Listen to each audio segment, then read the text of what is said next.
Tere, head hiidlased ja Hiiumaa sõbrad! 15. septembril, siis eelmisel reedel, toimus Käinas volikogu koosolek.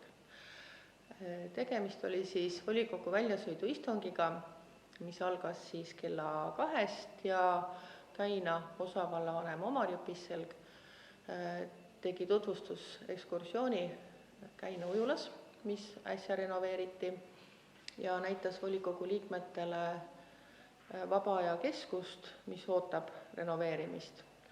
Käina vaba aja keskusesse riik plaanib rahastada siis tervisekeskuse rajamist ja Käina osavalt omalt poolt on teinud ettevalmistuseks, et maja üleni renoveerida tulevikus ja majas hakkaksid olema siis tööl ka hambaarst, seal oleks sotsiaalkeskus, vanurite päevahoid, noortekeskus, kaunite kunstide kool, saaks uued ruumid, kus aknad käiks lahti ja oleks ventilatsioon, saal ja kõik muud funktsioonid, mis sinna siis vajalikud on.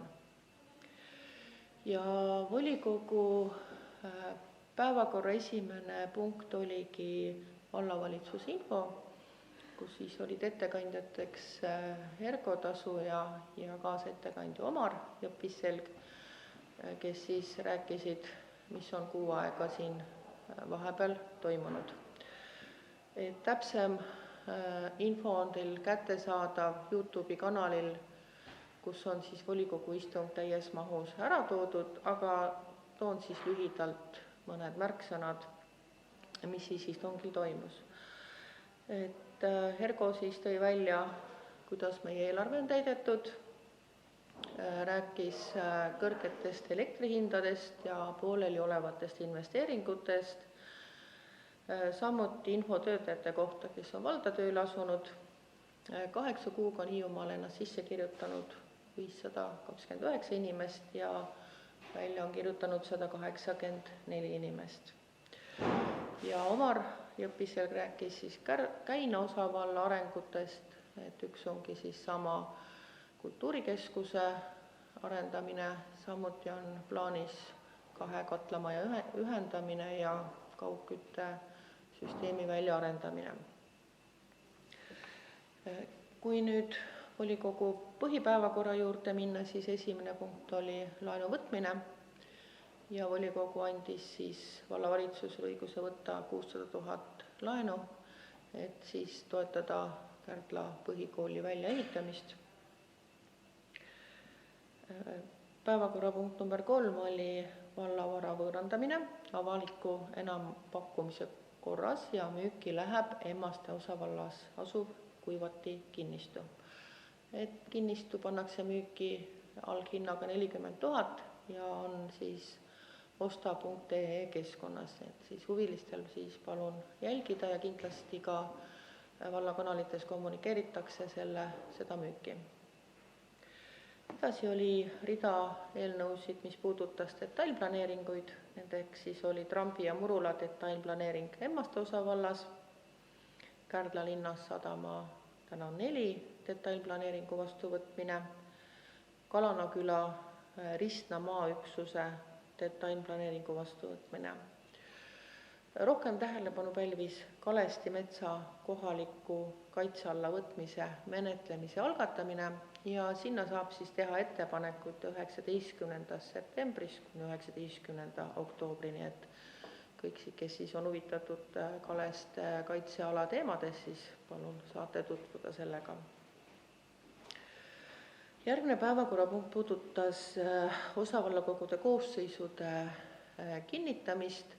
Emmaste osavallakogust volitused peatusid Rand Reilil ja kuna tema oli siis valitud osavallakogusse kui enim valimistel hääli saanud volikogu liige, et siis tema asemel seda kohta hakkas täitma Evelin Lehtsaar, teine on Eiki Nestor, aga kuna Evelin Lehtsaar oli siiamaani ettevõtjate esindaja, siis osavallakogus hakkab tööle ettevõtjate esindaja asendusliige Priit Kohv.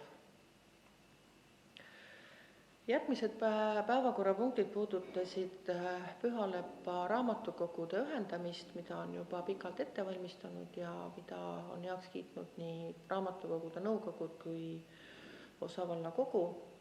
Ja siis eelnõu, mis vastu võeti, ühendas Palade, Hellamaa ja Suuremõisa raamatukogud ja ühise nimetuse said need raamatukogud Pühalepa raamatukogu. Sellega siis kolm väikest asutust ühendati, töötajate arv jääb samaks ja inimeste jaoks midagi ei muutu. Ja seoses selle eelnõu vastuvõtmisega siis oli esimesel lugemisel Pühalepa raamatukogu põhimäärus ja raamatukogu kasutamise eeskiri. Ja nendesse dokumentidesse saab siis ettepanekuid teha 2. oktoobriks, teiseks lugemiseks.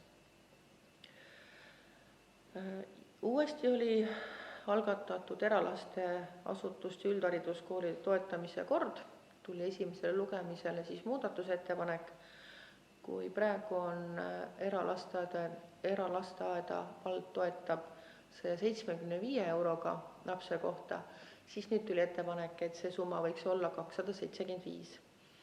Ja see eelnõu läheb samuti teisele lugemisele ja ettepanekud saab siis teha nii komisjonides või 2. oktoobriks siis, et mida siis selle kohta nagu arvatakse. Mahukas dokument Hiiumaa valla arengukava muutmine 2035+ võeti vastu teisel lugemisel, sinna tehti ettepanekuid nii fraktsioonide, komisjonide kui valitsuse poolt ja kõik ettepanekud kiideti heaks ja volikogu võttis eelnõu vastu. Lühidalt siis volikogu materjalide kohta kõik. Järgmine volikogu toimub meil 20. oktoober 2022 ja kuna energeetika teemad on meie jaoks olulised, siis 29. september toimub Kärdlas ka niisugune väike energiakonverents, siis, kus Taani väikesaared tulevad, räägivad oma kogemusest, kuidas energeetikat nemad enda kasuks on pööranud ja kuidas on ühistuline liikumine siis nendele lisarahastust tekitanud. Aga ilusat sügist teile ja loodame, et seened on varsti metsas ka korjamiseks valmis. Ilusat päeva teile!